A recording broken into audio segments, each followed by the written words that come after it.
एका पोराचं किंवा पुरुषाचं आयुष्य सोपं नसतं. बायकांना आणि लहान मुलांना बिना काही एक्सपेक्टेशन्स ठेवता त्यांना प्रेम किंवा इज्जत दिली जाते. पण पुरुषांचं तसं नसतं किंवा मुलाचं तसं नसतं. त्यांना प्रेम किंवा इज्जत तेव्हाच भेटते जेव्हा ते काहीतरी आणून देतात. म्हणजे पैसे किंवा खाया प्यायला आणून द्यायचं, काही घरासाठी करायचं, त्याच्यावरूनच त्यांना इज्जत किंवा प्रेम भेटतं. जर माणूस किंवा माणूस जर पैसे कमवून नाही आणत आहे तर त्याची काही इज्जत नसते.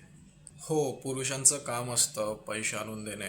पण काही कारणामुळे जर कधी काही प्रॉब्लेम झाला, इश्यूज झाले, जर ते पैसे देऊ नाही शकले, तर खूप कमी लोक आहेत जे त्यांना समजून घेतात आणि ॲक्च्युली त्यांची मदत करतात.